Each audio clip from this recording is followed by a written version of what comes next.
Hey everybody, welcome back to the Convo Couch. I am Fiorella Isabel, and today I have a special guest.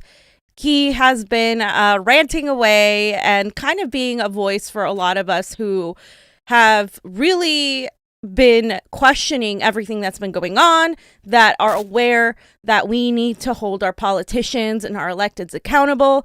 And he's been getting a lot of criticism for this. And I just really wanted to discuss with him in particular things dealing with the movement itself, not just the Sanders campaign, but in general, the movement and how our politics has to change in order for us to be effective in any way. And I have with me Papi Chulomin, or Richard Medhurst. Hi. Hi. It's good to be here. It's a pleasure. Thanks for having me Thank on. you.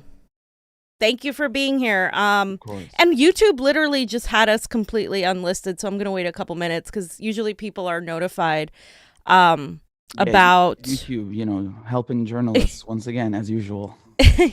Exactly. Like, I don't know about you, but we've experienced a lot of suppression. A lot of our videos get demonetized because we talk about war. Anytime we mention Syria, we mention Palestine, we mention the military industrial complex, boop, it's all completely demonetized. Have you run into that sort of issue?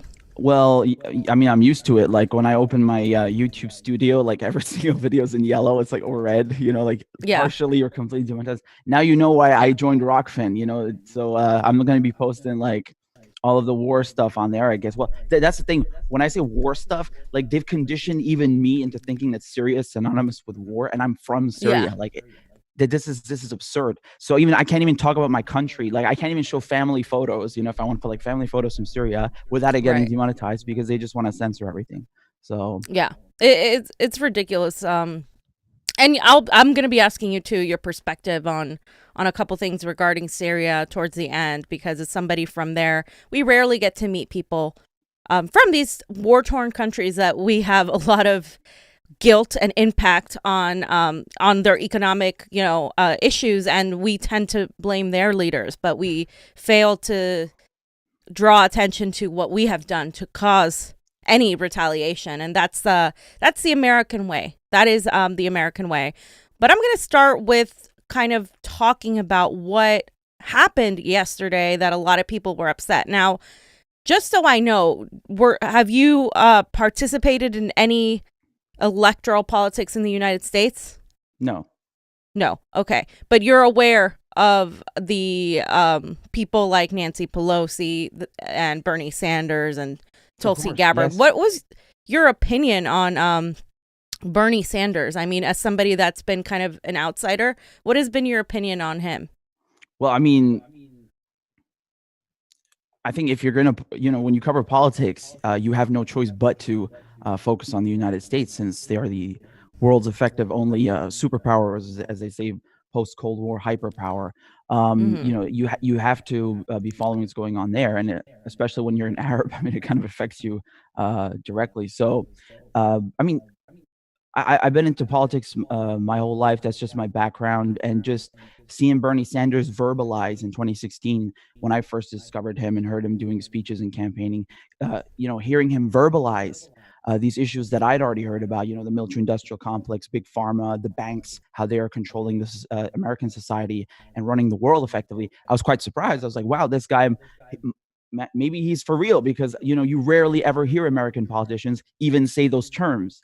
Right. You can probably count them on one hand how many senators say the term military-industrial complex. So I thought, like, wow, this guy seems interesting. Let's see what happens. And then he got screwed by Hillary Clinton, and I was like, wow, I think, well, if they screwed him and they rigged the primary against him, maybe he did present some kind of danger. And so we come to 2020 now, and he's continuing off of 2016, building the movement.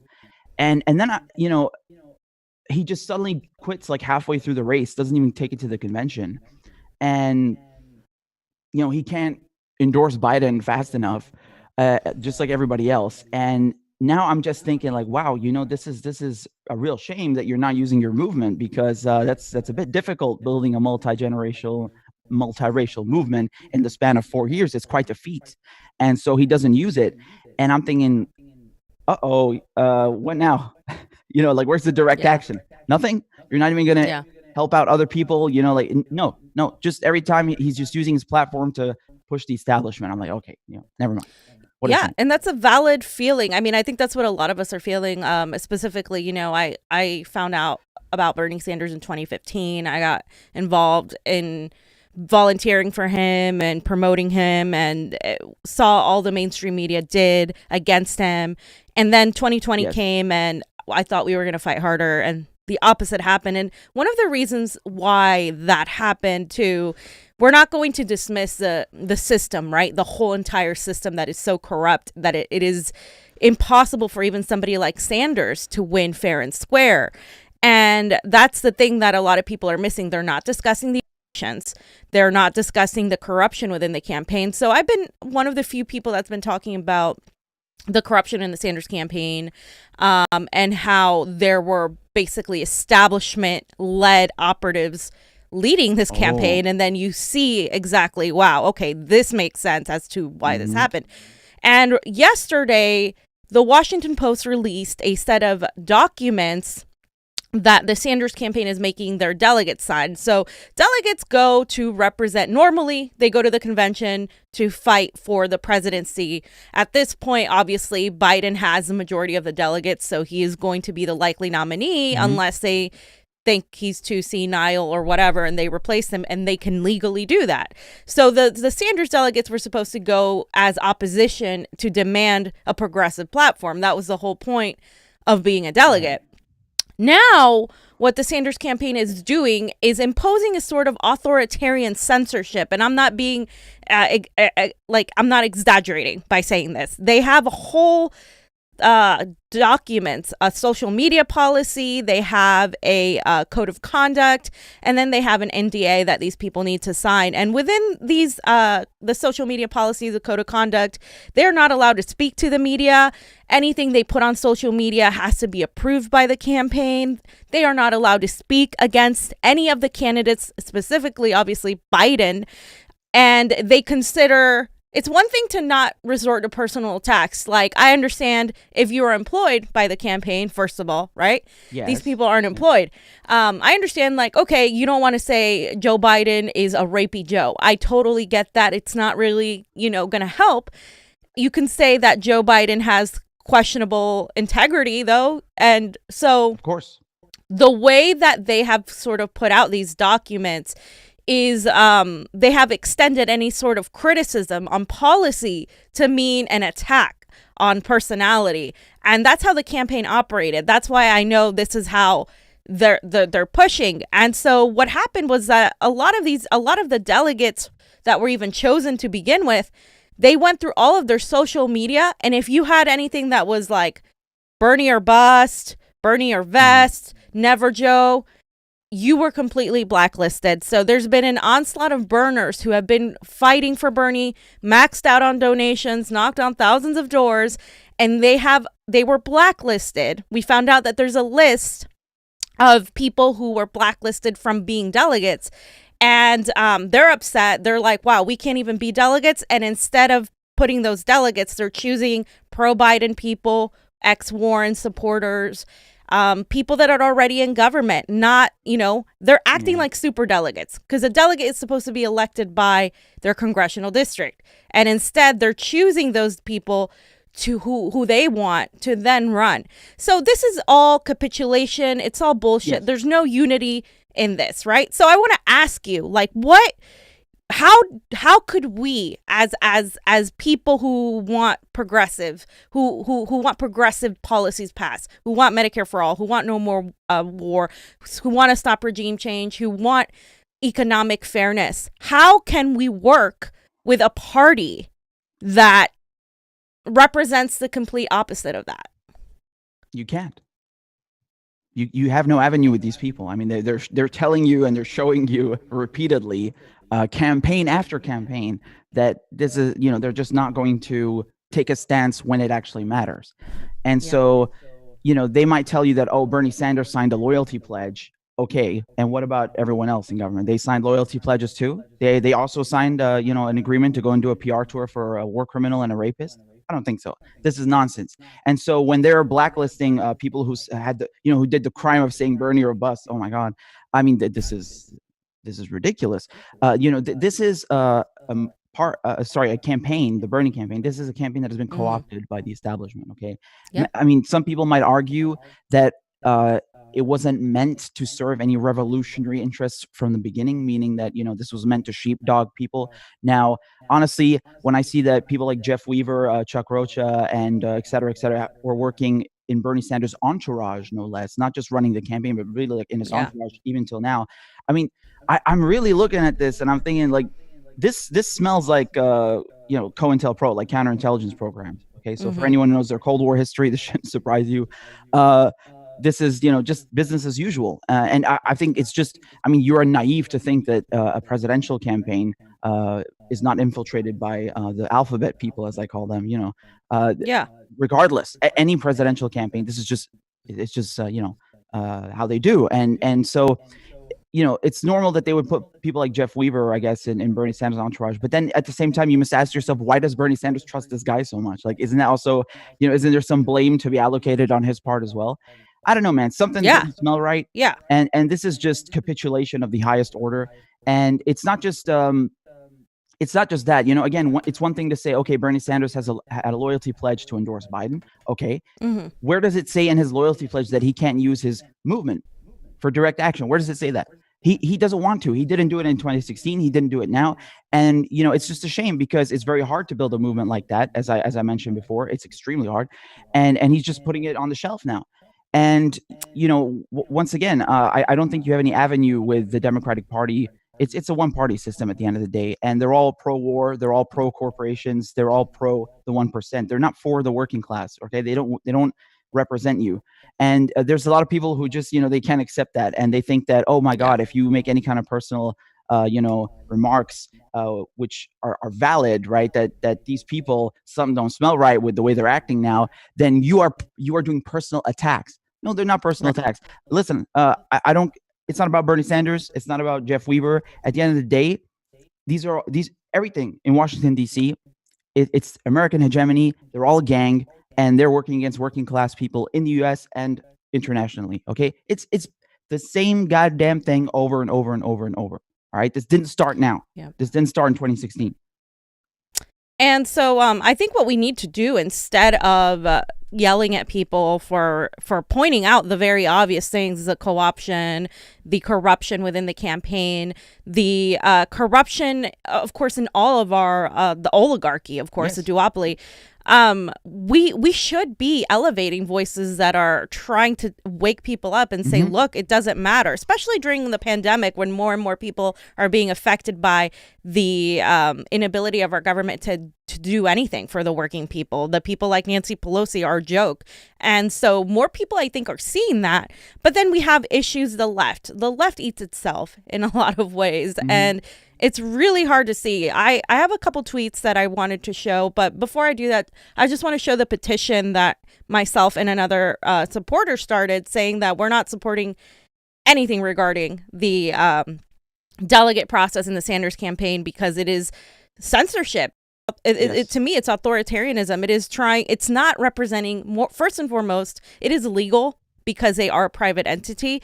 But it is not representative of the progressive movement that that they so claim to espouse. Yeah. And so that's this change.org. If any of you guys watching would please sign it. We want to show that there is a lot more opposition than they think. Bernie Sanders came out and said that Joe Biden will get the vote for the majority of his supporters, and he is entirely wrong on that if he thinks that's what's going to happen. But I did want to show a couple tweets that people have been, just their experience and how they feel as to being pretty much like pushed out by the campaign. Let me see. Oop.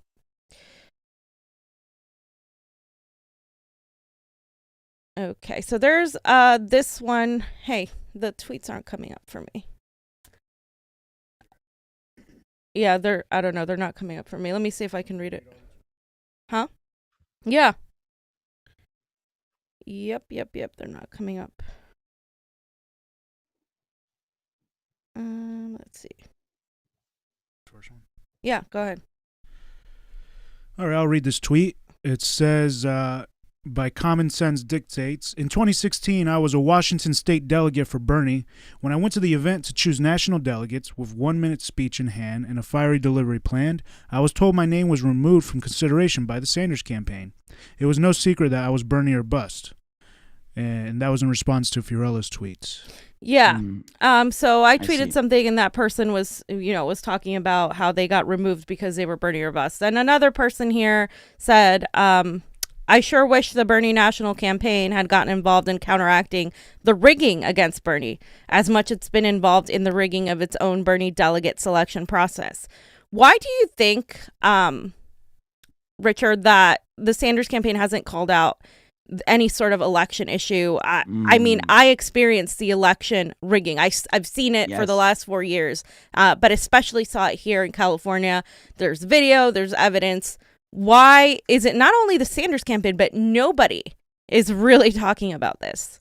Well, first of all, I want to thank you for the work you've done, because I've been watching for the past months. Like you were not just, supporting Bernie Sanders, but actually calling out the election fraud that was going on. And, I think at one point you said you had to wait like 8-9 hours just to give, just so they would let you speak for 1 minute. I mean, come on. So I think, I think this is, this calls into question once again, this whole myth that, the United States is the only democracy on earth, and everything is dandy and fine, and, everything works smoothly and there's no such thing as corruption. Come on, man. This is not true. And we have evidence, not just in this election, but every other election, that if they don't rig it at the ballot, I mean, they'll make sure that any movements get crushed. And so I think it's very questionable. It's really weird. It's strange that Bernie Sanders and his entire entourage and the campaign they act like nothing is going on. Isn't that strange? Isn't that weird? Don't you feel like you're in an episode of the Twilight Zone? Like at least come on. Like, okay, you wanna go and endorse Biden, and you want to campaign for him. At least admit that we had issues with the the primaries. I mean, boy, I can name a few. Okay, so we started out with that shadow app, right? That huge scandal that just somehow disappeared.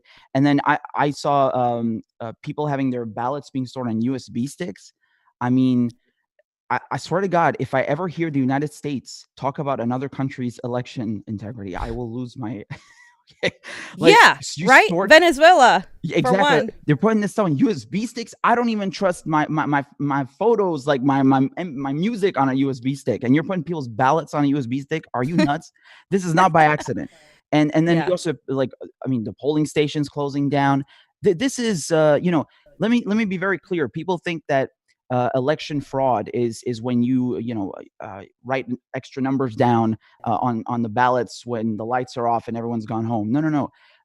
An election is illegitimate when you make sure that people can't participate in it. So when you are closing down polling stations in areas that are predominantly Latino or Black or minority, that's an illegitimate election, because you made sure you made it inconvenient for these people to participate in your so-called democracy. Okay, so don't come around then and tell me that everything is fine and everyone's able to participate in your democracy. It's not true. And I just think it's really absurd that the Sanders campaign and everyone in his entourage and everyone in the Democratic Party leadership, they won't call it out. They won't say anything. They're just ignoring it conveniently, because if they did call it out, well, that wouldn't suit their higher ups. That wouldn't suit the people who are running the show, would it? Yeah, exactly. And I think people just feel like, holy crap, like we were supposed to fight. We're supposed to represent the most advanced, woke, progressive part of the United States, and yet we are seeing so much lack of integrity, lack of transparency. It's a disillusioning. It's like a breakup, and like after years and years of relying on this person, you're just like, oh wow, like this person isn't doing for me what I thought that they were going to do. But it's also bigger than that. It's also the fact that in America we are lazy as a country when it comes to getting involved, getting in the streets, going directly to the action to drive change. Well, they made sure that you've become that way. You didn't always used to be that way. They made sure that it's like this. Absolutely. And you're exactly right. Of course, the capitalist system, kind of promotes that idea. You're too overworked. You're tired. You Yes. are too busy watching television. You're distracted. It's all of these things coming together. But in other countries and before in the United States, people used to actually go outside of the electorate. And that's obviously where I think we should head, is outside of the electorate. And I know that you have spoken a lot on that. And I 100% agree with you. Relying on politicians isn't the only way to make change, and we need to understand that concept. This is the issue that, I mean, I just find it really ironic, because I'm also half British. I mean, your country, the United States, was started based on taxation without any representation, and that's exactly what they're doing to you now. I'd say to an even worse degree, and everyone seems to be okay with it.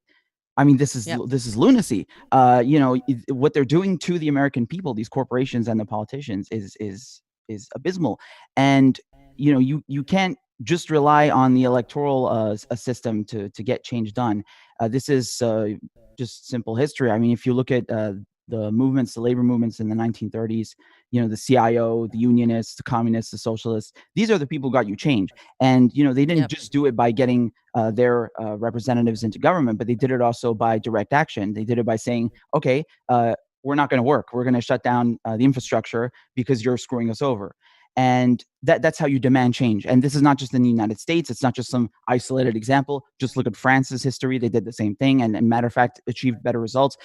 Again, France is not perfect, but they at least got Social Security done after the war, right? So you do have many examples of direct action leading to good change for working class people. And if you look at the inaction, the lack of direct action in the current political climate, well, then you can see what that gets you. Nothing. Okay. Yeah. So I think the other issue is that you also have a culture of idolizing politicians who do nothing for you. And so this needs to be done away with, because people have become a bit too blinded, I'd say. They think that, oh my God, the squad, AOC, Bernie Sanders, if you dare criticize them, then something's wrong. You're dividing the left. Yeah, what left? Like this whole concept of saying the left is ridiculous to me, because I mean, even the Democratic Party itself, by international standards, by anyone's standards, is a right-wing party. So of course that they would act like right-wingers. You don't have a leftist party in the United States. You just don't. No. I'm sorry. You have pockets of people who want that, but you don't really have. And there is no mainstream leftist party. I mean, that's right. And there's no way to unite a country that is very, very not united when people aren't being heard, when it's not real, when you're trying to force unity on people that would never ever even be in the same party to begin with. It just exactly. It's irrational. Exactly. It's absolutely irrational. When they say that when they say that, oh, we need to have unity, and I don't care if Bernie Sanders is saying this, Hillary Clinton, or someone on Twitter. Okay, when they're saying let's have unity, we need to unite the left. Listen, man, if you're a neoliberal, I don't want to unite with you. You belong with the Tea Party and the right wingers over there. We have nothing in common. Okay, you don't even know what anti-imperialism is, let alone making sure that workers get their rights. I mean, I'm not interested in uniting with these people. Okay, no thanks. Yeah. Absolutely, exactly. And how can you unite with this guy? Let's look at what Biden just posted, because Biden posted something on his page, and I know you tweeted about it, and it said firmly under the things that he plans on doing, he wants to urge Arab states to move beyond quiet talks and take bolder steps towards normalization with Israel, which is condescending as fuck. Yes. And then he says, firmly reject the BDS movement, which singles out Israel, home to millions of Jews, and too often veers into anti-Semitism while letting Palestinians off the hook for their choices. Can you tell me how is shooting down Palestinians every day letting them off the hook? Because I don't understand.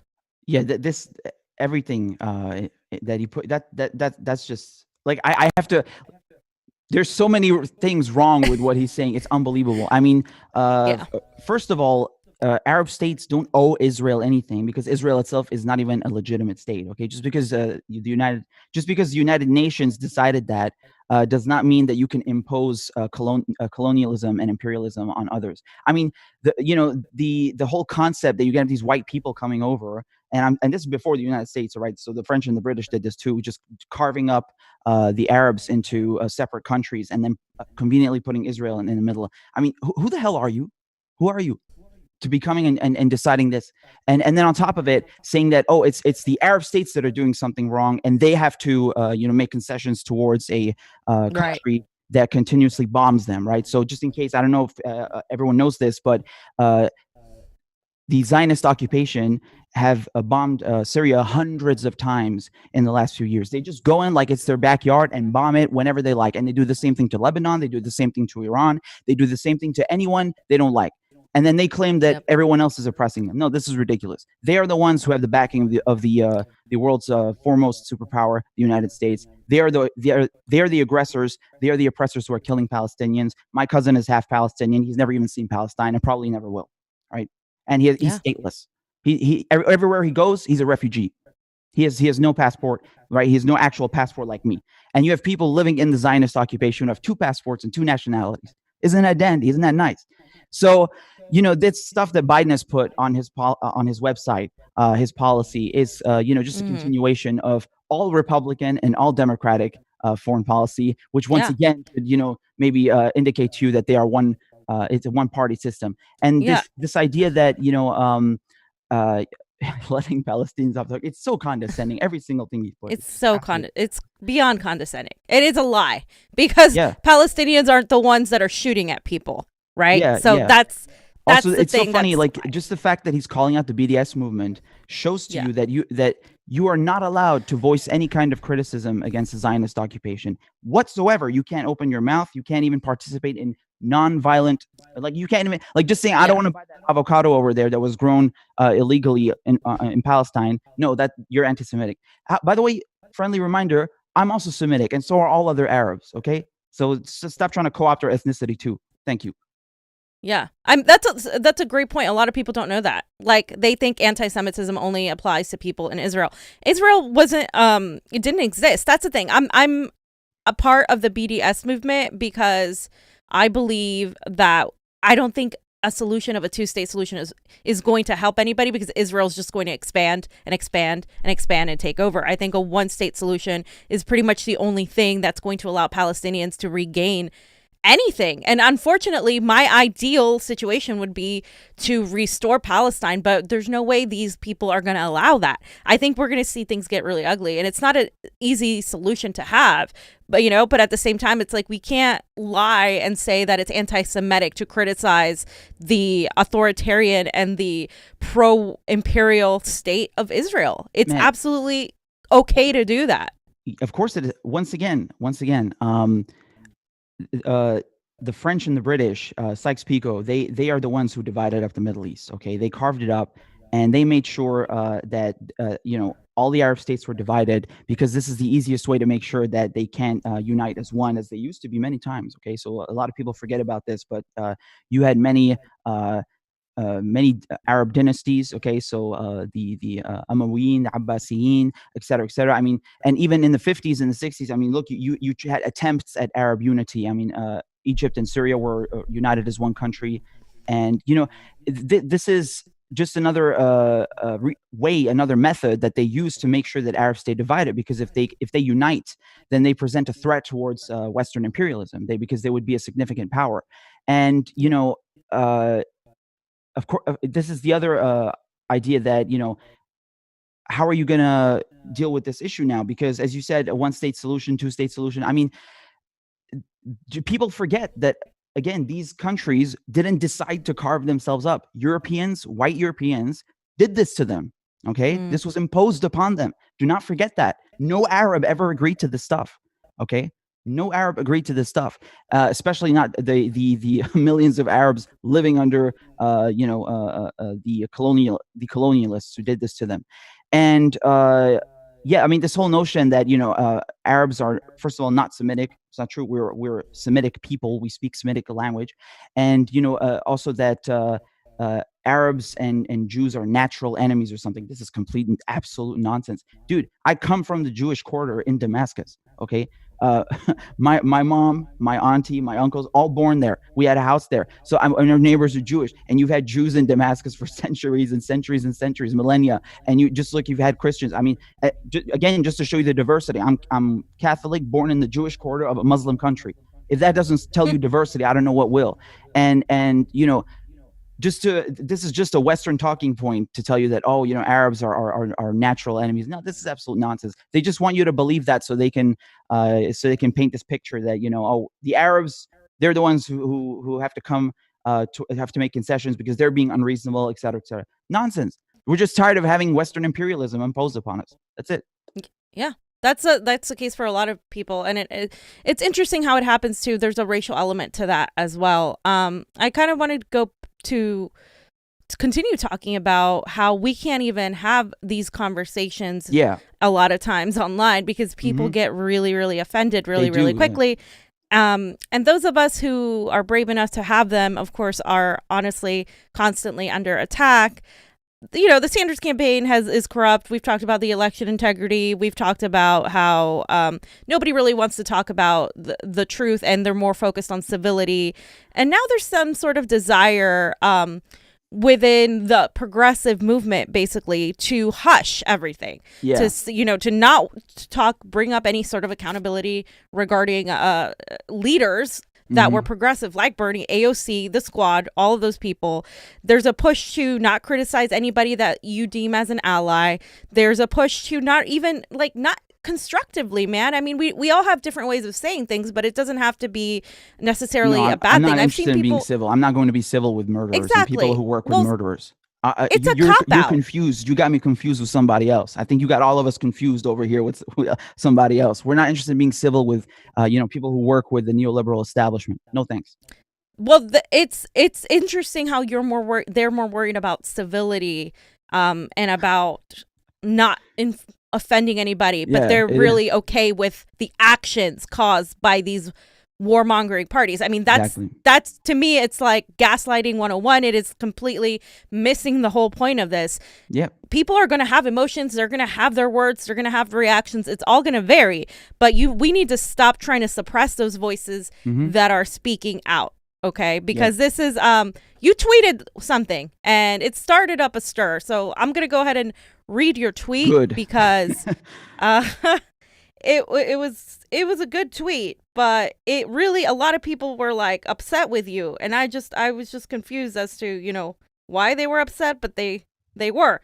And you tweeted, bro, I just walked out of a pharmacy and didn't pay a cent. Meanwhile, in America, these politicians are making fucking face masks instead of giving you the health care. They are trolling you to your face. And there's a picture of AOC wearing a Medicare for all face masks. Now, before I let you explain this, I just want to say there was a woman that was making these masks. And I think she sent AOC one because I saw her Twitter. She had been making these masks, whatever. Oh, right. But I want to know what you meant by this tweet. Personally, I literally just walked out of a pharmacy and I got my medication, and I was like, what is this stupid crap with AOC wearing a mask? And I was like, why shouldn't Americans be able to do what I just did now? Why not? Like, you don't, who said you don't deserve healthcare? Can someone explain that to me? Also, look, man, I'm going to be very clear. When I see that, I cannot understand how other Americans don't see that this is insulting. I don't care who made the fucking mask. That's not the point, you idiots. The point is that AOC and Bernie Sanders and everybody else who's working towards Medicare for all, as they say, is not working towards Medicare for all because they're never taking a stance. They keep rolling over and doing whatever the neoliberals want them to do. That's not a resistance. That's not opposition. Okay. That's cooperation. That's collusion. And then lying to you. Okay. Medicare for all is not a brand. It shouldn't be a brand. It should be goddamn legislation and should have been already passed. I want to see that stuff as a bill. Do you understand? I don't want to see it on a face mask. It's not supposed to be a brand. That's not how you get laws passed. You get laws passed by getting people in the goddamn streets and shutting stuff down, shutting the infrastructure down and say, we're not going back to work unless you give us these things, right? Back then, what is it? 40-hour work week. What is it? Worker protections, right? We want paid leave. Now you got to do the same thing for Medicare for all. It's been done. Every other developed country has this. Why? Like like I said in a tweet, I literally just walked out of a pharmacy. I got my medication. I didn't pay a cent. Why can't you do this? What is this stupid mask? I'm not interested in what masks the goddamn politicians wear. I think you're pointing that's not Medicare for all. That doesn't give me Well, health care, or you health care rather. You know, you're right. Your anger though, and is I share it and I feel it because it's like, this is a very American thing to do. Like, make something cool, make something trendy, make something a brand, and like promote it. It's neoliberal. It's exactly what neoliberalism is. Oh yes, we support gay rights, we support trans rights, we support all these rights, yet we're really not fighting for people to not be poor. So everybody, it doesn't matter how symbolic of these rights you have. Because it's all about branding. It's all about selling. Oh, she's wearing this mask. That's so cool. That's so cute. Oh my God. Yay, she's so awesome. But what is she doing to actually pass Medicare for all? That's right? the thing. Like, where is it? That's the thing. And then people that are missing the point saying, oh, well, she didn't make the mask. I don't care about the mask, you moron. That's not the point. What I'm saying was true last week. And I said it, I've made this point before that I can go to a doctor or I can go to a pharmacy and not pay anything. And you do, and you're the richest country on earth. And there's something not right there. Okay. And oh my God, I can't believe it's really crazy. The brainwashing is very effective. It really is. And this whole notion that you can criticize, these people in the squad or Bernie Sanders or whatever. Look, man, these people that you think are your progressive representatives are colluding actively with neoliberals, with Republicans. They're your enemy. Okay, they're your enemy. They're definitely my enemy. I mean, if Bernie Sanders is going to endorse Joe Biden, who's writing this stuff about Palestinians on his website, or, I mean, this didn't start with the Palestinian stuff on his website, right? Joe Biden also made sure that they bombed Syria, so my country, and then also Iraq. I mean, this didn't start yesterday, right? But if he's working with them, I mean, he's my enemy. I don't know why he's not your enemy. Joe Biden is going to give you Medicare for all. He should be your enemy. Exactly. So and I just want to read working with him. I just want to read one of the tweets that criticized you because I want to discuss like how just warped this mindset is. Like, and it's coming from the left. So, absolute nonsensical analysis and lazy posting for cheap likes and retweets. To think Medicare for all can be passed by a handful of progressives in a right-wing Senate without Dem support and then discarding the very few people leading the charge is cutting your nose just to spit in your face. What do you say to a comment like that? Because it's really dismissing the whole point of what you just said. Did it say that it's a right-wing controlled Senate? Yes. Yeah. So how can you pass Medicare for all with the right wing? And who controls the House? Just out of curiosity, huh?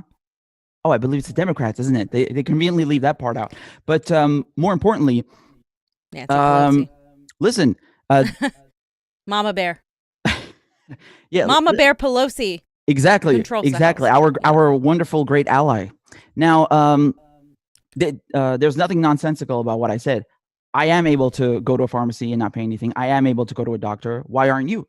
You're the richest country on earth. You have all of this infrastructure. You have all of this money available to you. You have no excuse whatsoever on the face of this planet to not have Medicare for all.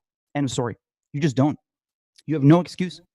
And anyone who's giving you excuses is your fucking enemy, including this person on Twitter or AOC. You have no excuse for this. What have they been doing for the last 2 years? Why is everything the corporations want being passed? Why was that giant military budget passed? Why were these tax cuts passed? Why was this first bill, second bill, third, fourth, fifth coronavirus bill passed? And I'm seeing no Medicare for all. Where is it? Where is it? You tell me that people are dying every year, and they are 68,000 a year, 500,000 going bankrupt. Is this not urgent? Is climate change not urgent? Not one single progressive policy has been passed, and all I hear are excuses. You should be more mad than me. You should be mad. Their anger is just misdirected. Like, the anger should be, why is this not getting passed? And also, why are you relying on a politician only to get the job done? Exactly. If we want something, we don't ask nicely. We demand. Every change we have seen throughout history has come from people taking a stance and demanding outright. We will not go back to work. We will not do anything unless you give us complete cancellation, Medicare for all, debt forgiveness. Bam. If we don't get that, that's it. We're not going to participate. But Americans are too busy saying we are dividing the left by asking people to empower themselves and make these demands. Yeah, I mean, look, I'm going to be very clear. If AOC and Bernie Sanders are willing to, pass whatever the establishment want, first before getting you Medicare for all or wage increases or Green New Deal, then they work with the establishment. They're not the left. We're not dividing anything. Okay, they just deluded you into thinking that they're on the left, whatever that means. And anyone who agrees with them is also not on the left. You are right wingers. Okay, this is absolutely ridiculous that you are making excuses for these people. They're not your friends. They're your fucking enemy. You need to wake up. And I mean, for me, I'm telling you, I really can't believe I have to explain this. I'm looking at this. They are trolling you. Jesus, it is insulting. This is insulting beyond belief. Like, they're walking around with these masks and not giving you the goddamn legislation. Oh my God, how dare they? If I were AOC, I would be fucking ashamed to go outside with that mask. I'd be like, they're gonna guillotine me for doing that, and I haven't even given them the Medicare for all. How dare these politicians do this? They're really insulting you, and you can't see that. My goodness me. If you listen, man, in Europe, okay, in countries where they already have this, which is, most of the industrialized world, by the way, yep. If you talk about the, chipping away at the healthcare system, I mean, at most right wingers in European countries will try to chip away at the healthcare system. It's what they've been trying to do in the UK, by the way, the Tories. Yeah. But they will never, I've never heard someone say, let's remove the whole thing. Let's get rid of universal healthcare. I mean, that's the end of their career to even suggest something like that. And yet in America, you got politicians walking around like it's a brand. Man, they are trolling so bad. It is unbelievable. I cannot see how Americans don't like, because Americans don't see it. They don't see it like that. I don't get that. I really don't. They promote and they value that sort of vapid, superficial representation. Exactly. And that's our problem right now, is that they don't see that. Another comment by this guy, I forget, I don't know how to say his name, but this kind of shit is so destructive to the left. Instead of trying to make more progress by getting more progressives elected, let's tear down the very few that we have.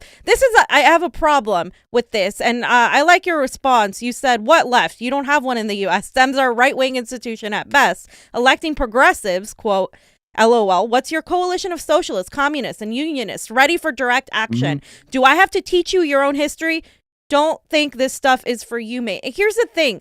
Where is our coalition of outside forces from the electorate fighting for this? This is exactly what we need. This is exactly what needs to be pointed out. And people in America can't see it because they're too busy. They've been indoctrinated to be fans to politicians, to pick teams, rather than to actually constructively see that we have so much that we could demand. There is no fear. The government doesn't fear us. We fear it. It's not the case in other countries, as you pointed out.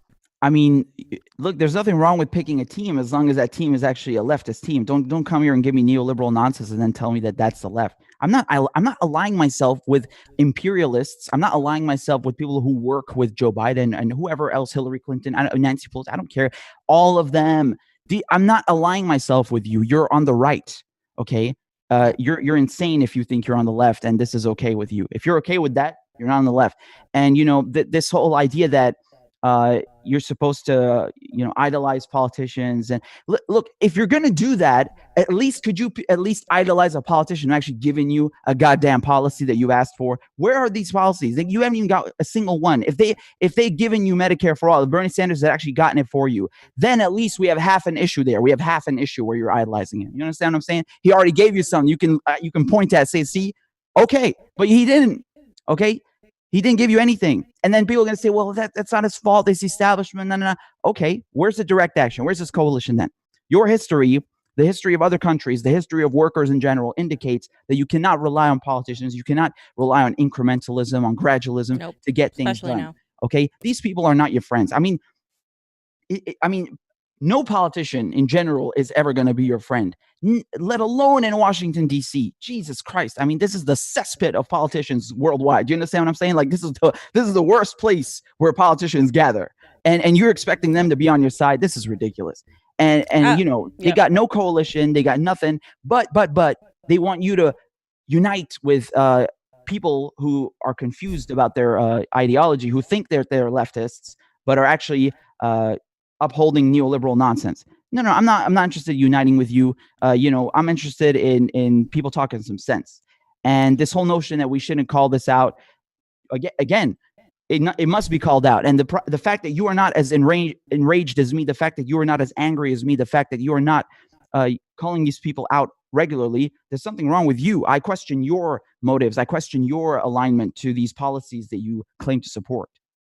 Bernie Sanders once said a long time ago, if you're not angry, you're not paying attention. And I think he needs to listen to himself, and so do all these people that claim to support him. Because if you're not angry, you really must not be paying attention. Lee Camp tweeted, 17 million Americans have been purged from voter rolls over the past few years, and hardly anyone is talking about it. Again, you guys want to talk about Medicare for all, you want progressive issues, we can't even get a fair system to have multiple parties, to have a fair shake, to have a fair election, to even, we're never going to get there. You're not demanding election integrity. I've sat here, this past year, constantly talking about it, only to be called a conspiracy theorist when there's, ample evidence. I mean, it is very hard to keep, to do this. Listen, let me be honest with you, okay? The stuff that you have shown me, the stuff that I've seen on Twitter, the stuff that I see online about the fraud, just this election, right? Just this one. Never mind 2016 and before. That is enough, okay, for the United States would invade countries for that kind of stuff, right? Exactly. Yeah, they would. And by the way, just a reminder of what happened in Bolivia just a few months ago. I mean, they used the Organization of American States to say that Morales had cheated his way through the election. And okay, well, if America is really that concerned with election integrity and democracy and all the things that they invaded other countries for and called out other countries for, then why aren't they upholding that in their own electoral system? They're not, and they don't. And when people like you come along and point it out and have evidence and show that fraud is being committed, or let's say at best human error, right? But nonetheless, something needs to be done. They won't do it. They won't take any action. They won't even recognize it. They just sweep it under the rug and act like everything is fine. And then on top of it, they tell you to go and vote in this broken system that don't work. That they're actively working to suppress voters. They tell you go and vote for neoliberals. Come on, man, this is ridiculous. The worst part for the left is that I see the Donald Trump and the right. They are literally killing. They're making they're destroying the Democratic Party, and it's the Democratic Party's own fault. Donald Trump is able to see these things, and when I get angry because these neoliberals make me have to defend Trump, that's on them. That's not on me. That's on them, because they look. He's not saying anything wrong. He's saying crazy Bernie Sanders is not a fighter. He gives up too easy. The Democratic establishment gets Alfred E. Newman, Mayor Pete, and Amy Klobuchar to quit and endorse Sleepy Joe before Super Tuesday, and gets Pocahontas to stay in the race, taking thousands of votes from Bernie. He would have been beaten Sleepy Joe in a landslide every state. Yeah. If these events didn't happen, even if Warren just dropped out, he would have easily won. Dems did it to him with crooked Hillary, and now even more so. And Bernie doesn't even complain. Then he's like, vote for Trump on trade, better than BS. So it's, I mean, what do you say to that? I mean, well, he's not lying. No, this is not the first time that, Donald Trump has posted an accurate analysis of what's going on in the Democratic Party. Let's be real here. Donald Trump is a fraud. I don't think this guy is posting it because he cares about the left movement. He's just using it to score points to make fun of the Democrats. That's it. Absolutely. But nonetheless, what he's saying is correct. It's quite on point. And the fact that this is angering people. Look, man, it's not about who said it. The issue is what he's saying. Okay, and you're just choosing to focus on who said it. We're not interested in that. No one is defending Trump. We don't care about Trump. The problem is you got someone on the right. Okay, I mean, again, you're all on the right, but let's say you got someone in the Republican Party calling out nonsense happening in the Democratic Party, and then people just defending the shenanigans, being like, oh well, Trump, it's Trump. Dude, forget Trump. Focus on the corruption. Focus on the issues at hand. No, they can't do that. No, because they're too busy focused on hating Trump. So they can't admit that what he said might be accurate, even if we don't like him, even if he's a right winger. They can't separate the two. What's been going on with the pandemic? Trump started talking about hydroxychloroquine. Yeah. Now, personally, years ago, I've taken that, and it helped me years ago before any of this developed. And apparently now you're a right winger if you even have any sort of suspicion on regarding big pharma and the vaccines they're going to make, you're you are an anti-vaxxer. And so Tim Canova is one of the voices that I've always loved when it comes to election integrity. He got cheated on by Debbie Wasserman-Schultz in Florida in 2016. Yes. And she was one of the most corrupt politicians. She was the head of the DNC. And obviously she had to resign. And now, he's getting a lot of heat because he posted a photo where he was talking about hydroxychloroquine, talking about how it was approved and was safe many decades ago by the Food and Drug Administration, used many years to treat malaria, lupus, and other illnesses. Yeah. It is the world's most widely prescribed drug, often in combination with azithromycin and zinc to both prevent and treat COVID-19 virus. I also took it with azithromycin when it was prescribed to me, and I have not had that cough I had since. And of course, he's talking about Fauci, and he announced that Trump announced that he's been taking it under his doctor and that he's feeling good. But of course, now he's talking about how the Democrats have attacked it, etc. It's $13 a prescription. And he's saying this is why Big Pharma hates it. Now, obviously, I'm not going to say that I'm a scientist or a doctor and that I'm going to know what works what. Personally, it worked for me when I was sick years ago. It's working for some people. Why do we have to? This is a medicine. It's a medicine. It doesn't care about your feelings or your political place. Like, it doesn't care if you're a Democrat or a Republican. But it seems like Tim Canova is now a MAGA hat person because he's taking hydroxychloroquine and he's defending it. So this person posted, Tim Canova is now defending Trump and hydroxychloroquine. He's gone full MAGA chud. So my question to you is, what the hell? Like, what? So now anytime we agree with Trump on something, and this is coming from the left, every time we agree with Trump on something, he's so it means we must be MAGA. It means we must be supporting him. It means we must be anti-vaxxers.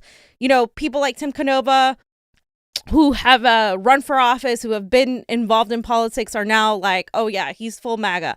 Like, how? Okay, so what the hell? So because Trump praised that and Tim praised it, that they're now on the same team. That's what they're saying. Oh, okay. Yeah. Look, man. Again, I'm not a scientist. I'm not a doctor. I don't know anything about that medication. I just heard that it treats malaria. I think I'm not even sure about that. It does. I don't know, but I think just in general, yes, there is a sickness on the left, no pun intended, that, if you say something that makes sense and Trump happens to say it before you or after you, that somehow you are both politically aligned, dude. No, that's not how this works. Okay. Just to give you an example, before Trump got elected, he was going on some morning show. I don't know where it was, but he was saying this before he got into office, that, what the United States is doing, aiding these, moderates and these freedom fighters that they call them freedom fighters, right? In Syria, they're actually not doing that. They're funding terrorists, right? And that's true. That's what the Obama administration was doing.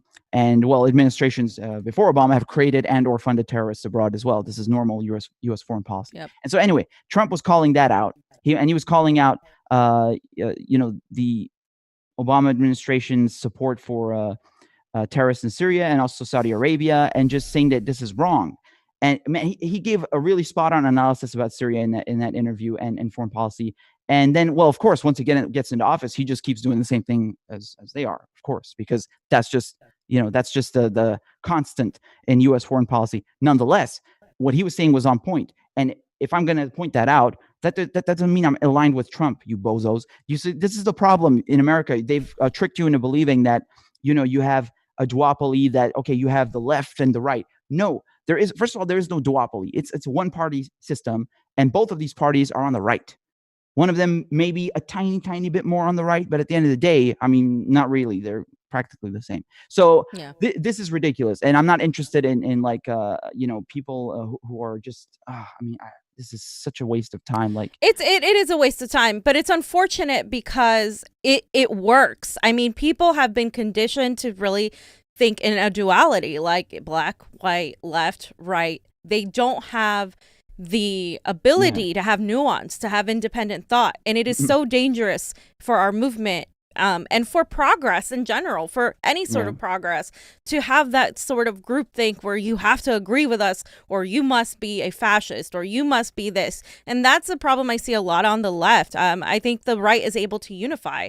They were able to have the Tea Party situation. They were able to hold one side of the aisle accountable within their own party, so to speak. But the Democratic Party, the progressives aren't going to be able to do that. There's no point in going into a party that's literally there to curtail progress, and you're trying to like force it. It's not going to happen, people. And a lot of people are starting to feel like this. This one person tweeted, the penultimate examiner said, the most incongruent thing I've seen on lefty Twitter is seeing people calling themselves radicals while falling in line and voting the lesser of two evils, rather than planning strikes, protests, direct action, unionization, or some form of activism to get our goals passed. That's exactly what we should be doing. We should we should stop yelling at people like Papi, and we should actually be planning direct actions to get the things we want done. Instead, we're over here saying, no, you have to vote for Joe Biden because, I mean, Trump, no. That's the irony of our country. It is sad. Yeah, it's really funny. Like, I don't know who these these people who are falling in line with whoever the nominee is, and falling in line with what Bernie Sanders and AOC are telling them. I don't know who these clowns are, but they're not on the left. Okay, they may think they are, but no, that is not a leftist position by anyone's fucking standards. No one. Okay, no one on the left endorses imperialism. All right, screwing over workers. Yep.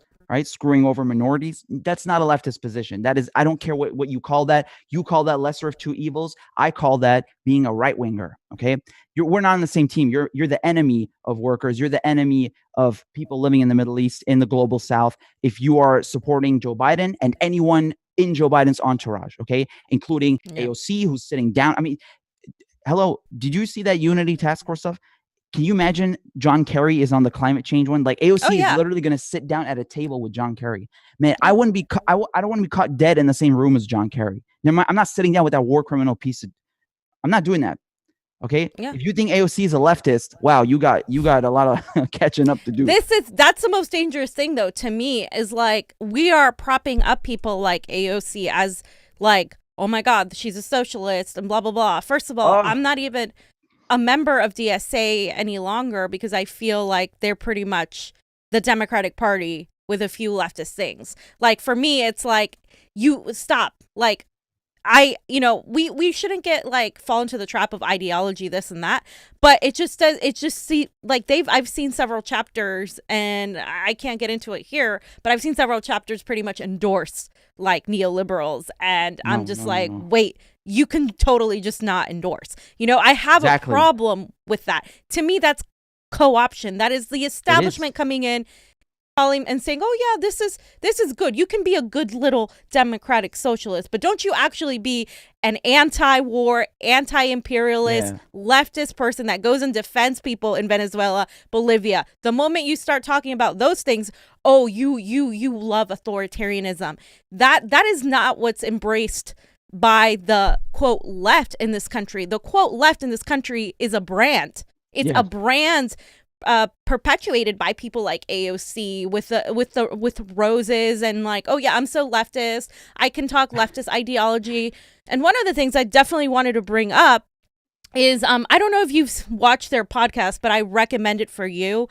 It's called Moderate Rebels. It's with Max Blumenthal and Ben Norton, and they did a really great episode. Yeah. Regarding why Bernie Sanders lost and what like this came how out like a some week of the, or 2 weeks ago, right? This episode. Yeah. Yeah. A few weeks ago, actually, maybe like 3 weeks ago. I don't know. Time's gone by so fast. But they were talking about how like a lot of the lefty media, of Brooklyn, of the New York part, like that's like very much like, oh, I'm a socialist, really contributed to being sycophants and fans of Bernie Sanders and didn't really criticize him or criticize people like the Squad in a way that was constructive and like, hey, no, you guys should be doing this. You guys should be pushing this legislation. And I think that's a big part of it. It's become trendy to be a leftist. a leftist in America, but being a leftist in America is like being a right-winger in another country. And that's what people need to realize. They think that leftism only embodies domestic policy. Oh, I'm for Medicare for all. If you're not for Medicare for all, by brand name, you're not a leftist. They did this to Tulsi Gabbard because she was promoting her single payer plus, which was a form of universal health care. But they were like, no, it's not called Medicare for all. So that's not right. And then, if you don't abide exactly to what they say, then you're not leftist enough. What they don't realize is that a lot of these institutions they work for, they're pro-imperialist. And people like Jacobin are a problem. All of these people, the Guardian. I mean, these people are owned by big conglomerates. And it's not like you can't be a leftist and be pro-war, pro-imperialist. Yeah, that's something we got to drive in to these people. Exactly. I mean, speaking of that specific example, with Tulsi Gabbard, she proposed like a different version of healthcare. I actually remember covering that, but I didn't. When I heard that, I was also kind of suspicious. I didn't understand what she meant exactly, but I didn't cancel her because the issue was that she was the only one who was actually somewhat good on foreign policy, right? Yeah. So, I mean, she had actually even been to Syria. So I was like, this is not a reason on its own to just be like, okay, let's get rid of it. But let's get rid of, everybody that's different on one policy. And the thing is with Bernie Sanders and Tulsi Gabbard and anyone on the left, like this mentality that they're having that, we have to be sycophants of Bernie Sanders and stuff. Why are you still continuing that? Like, okay, let me give you the benefit of the doubt. You want to be like, you want to latch on to Bernie. You're scared because you finally got a good candidate, once in a lifetime, and the political climate is horrible. And okay, fine, it's over now. What are you still latching on to? Like, he's out. He's out for good. He did 2 campaigns. He's out. What are you latching on to? Like, even if I give these people the benefit of the doubt, they still don't make any sense. Especially when Bernie Sanders is going out and doing like live streams every second for Joe Biden, and so is AOC. Like, it's not just Bernie. Again, did everybody else sign the loyalty pledge? Why are they also doing PR tours for Joe Biden? The entire progressive caucus, right, has fallen in line. What is going on here? This is not okay. This is not normal. No one in the Democratic Party, none of the progressives are offering any kind of resistance. And this mentality of latching on to Bernie Sanders and how dare you criticize him? How dare you criticize AOC? This is not healthy. You're not supposed to idolize them. Okay, he tried again. Now apparently he's endorsing Joe Biden. He doesn't want to use his movement for any direct action. No, it's time to unplug from the matrix. Okay, it's time to unplug. It's time to wake up and smell the coffee. We got a real issue here. These people are not on the left, and having an imperialist position is definitely not on the left. I mean, I would call out Bernie Sanders the whole time. Like, he released good plans. Okay, so for example, the getting money out of politics plan. He wanted to cancel the Democratic Party taking corporate money, so not just him. I did videos on all his plans. They're all lots of nice stuff. Great. And then what? Well, regarding foreign policy, he was still on that. We have to phase out this leader and that leader. No, you don't have to phase out nothing. Mind your own business. You know what I'm saying? Like, people are not used to this mentality of let's mind our own business and just to deal with our own stuff and stop bombing other countries and getting involved in their elections. And Joe Biden is probably one of the worst people you could think of. His record on everything is an abomination. It's abysmal. And I'm not okay with AOC, with Ro Khanna, Jayapal, anyone who is okay with Joe Biden. I'm not okay with them. So, there it is.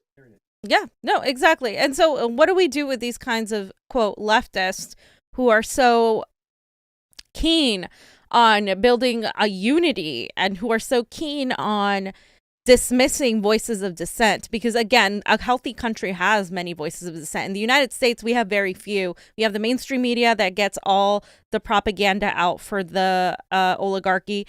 Then we have the independent media that's constantly suppressed. So instead of maybe going after independent media, focus on maybe these people are saying something that you haven't seen. Maybe this is something new perspective that you haven't thought of. And we shouldn't be criticizing independent media. We should be supporting them so they build more power and more and reachability, because right now this is the time to do that. We are in the middle of a pandemic. The time to demand change is now. If it's not now, we're wasting a good solid time to do this. This is the right time. It's right. Exactly, it is. And I mean, speaking of that, Bernie Sanders had a very good opportunity to push Medicare for all in this pandemic, and he just squandered it. I don't know what it is with Bernie Sanders. If like, that's the thing. These people that are like, let's say, they're not pleased with us. Yes. They think that we are doing personal attacks against Bernie and AOC. I don't care what their goddamn names are. Insert whatever name you like. What I don't understand is you have a very good political opportunity here to push for a policy, Medicare for all in this case, because of what's going on. I mean, you needed it regardless. That's actually the thing that I was saying before. Like, you have a male suicide epidemic. You have XYZ, a wide array of issues that are a good reason to push for Medicare for all. You really didn't need a global pandemic. Regardless, I think that this was an even more important opportunity to highlight Medicare for all, and Bernie Sanders didn't do it. And what we're saying now is unplug from the matrix, stop buying into electoral politics 100%. Okay, it's not the be all end all. And think more broadly, think of your own history, think of direct action and what that can accomplish. And these people then think that's an attack. It's not an attack. Okay, this is just like, go open a history book. It's a wake up call. That's all I'm saying. Yeah. Now, what I say to these people who are, I don't know who these clowns are, but if you are okay with Bernie or AOC or anyone who is on the Joe Biden train, we're not allies. You're not even on the goddamn left. Never mind someone who I'm going to unify with. Okay, so I'm not interested in conversing with you or dialoguing with you. We have nothing to dialogue about. We really don't, because Joe Biden bombed my country. Bombs really don't talk. That's a kind of clear line in the sand of where you stand. Okay, if you're okay with him, we're enemies. I'm going to be very clear. All right. Anyone on Team Joe Biden is an enemy because they literally came and bombed my country. And then they want to put things up on their website for their policy of 2020 campaign that my cousin is not even a human being. Right. They're saying that my cousin doesn't even deserve a nationality. He doesn't deserve a state. He doesn't deserve human rights. How the hell am I going to dialogue with you? What is this unification that we're supposed to do? You're literally aligning with my enemy, with someone trying to kill me and my family. Why would we be friends? And what about all the people who need healthcare, who can't get it because they're broke? Joe Biden is also their enemy. What about all the people that were deported? Joe Biden is also their enemy. And you're aligning yourself with that camp? We have no dialogue to be doing here. This is insulting that you would even suggest such a thing, and that we are the ones who are breaking the left. You're not on the left. Okay, get that straight. Yeah. And I agree. As somebody who is, you're Arab, you are not from this country. You have a different perspective that I think is very much needed. A lot of people use that to say, well, why do you care about America? It's like, we need people from the outside, because sometimes when you're on the inside, you can't really see as clearly. And to end the show, I want to hear how this makes you feel as a person from Syria, because it's just, there's the news started talking about how people in Syria, the Syrian refugees as well, are resorting to selling their organs on the black market just to pay rent. A lot of the times when we speak about Syria, we get the whole Assad is at fault for everything. Assad did this, Assad did that. Stop defending Assad, etc. But what to you was the biggest cause of all of the issues that are happening right now in Syria, and how does something like this make you feel as a Syrian? Okay, well, I mean, let's be very clear. Let's put this very simply. The war in Syria that's been going on since 2011, this is a result of American foreign policy and Israeli foreign policy. Okay, that's what they want. Once again, divide and conquer has been the de facto foreign policy of the imperialists, whether we're talking about Britain and France, or in the European colonialists, or America, right? America just continued basically what they were doing. The Arab states tried to unify. They've been unified for many centuries, okay? Remember, this is history, okay? Arab states, when they're unified, they're strong, right? This all the way from China to Spain once upon a time. And they're afraid of that. They can't have that. And so, by the way, they did the same thing in Africa. I mean, wherever they go, they try to divide and conquer. This is nothing new. And so they've been trying to break apart Syria because Syria has been a strong Arab independent socialist country that has been maintaining this pan-Arabism, this Arab identity, and not caving in to what the Zionists want and what the Americans want. They managed to break Libya, unfortunately. They managed to break Iraq, unfortunately, who were also very, these are countries that believed in pan-Arabism. And that, well, they've got Egypt by the throat because a lot of their aid comes from America. And so this war has been all about making sure that Syria does not pose a threat, does not stand up to American hegemony and the Zionists. Now, of course, there's also this issue about a pipeline. They also talked about getting this pipeline through Syria. That's another issue too, but make no mistake, Syria has never caved into Zionist or American hegemony, and so they wanted to break her. And that's as simply as I can put it. Now, when you're going to come along and discuss the internal politics of Syria, meaning the president, right? I mean, you don't have to be a fan by any stretch of the imagination to not be okay with this. Okay, just because you oppose foreigners coming in and destroying your country, just because I oppose imperialists and Zionists destroying my country, does not mean that I necessarily like or care about the current present government. If let me put this to you: if foreign invaders came to the United States and started bombing the crap out of everything and financing the Ku Klux Klan to take over states, and you oppose that, does that mean you like Trump?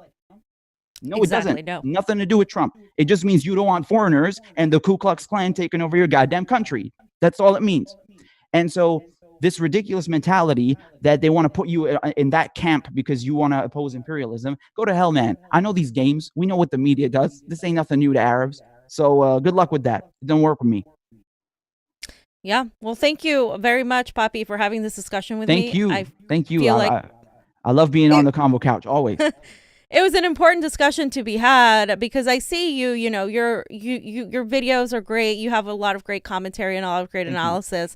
And I hate seeing voices of the left be vilified and put as somebody as, a grifter is their favorite word. Oh, you're a grifter. You only want money from this. You only care about, I mean, it's disgusting, and it's disgusting because it's coming from the supposed side that are our allies. And it's really, I like speaking out against shit when I see it. I like calling it out. Somebody has to. And so I'm glad that you're a voice that is raising all these issues, especially regarding foreign policy. What you just said is very powerful. It's a lot of Americans don't see outside of their own center universe. Americans as a whole consider themselves the center of the universe, and that's how we are perceived by the rest of the world. And it's true. I mean, I've traveled a lot. My parents are immigrants. I'm an immigrant, but at the same time, I've grown up here as an American my whole life, and you understand both sides of it. Yes. I see both sides of it. I see the good, but I also see a lot of the bad. And so I have, I feel like somebody like you that is on the periphery can actually bring in things that we don't see. And I think that's very important. And we need to continue pushing and pushing and pushing, exposing corruption, talking about, the politics, but also about the foreign policy that a lot of the left here completely ignores. They completely ignore it. So thank you so much for doing what you do. We really appreciate it. On. Thank you. Really. I appreciate it. Thank you so much. It was great. Thank you. All right, guys. Thanks so much for watching The Couch. We'll be back tomorrow. Oh, sorry. We're going on at 4 on a ROKFIN exclusive live stream. So that's, if you are a member of our ROKFIN, it's going to be free. So you can just sign up.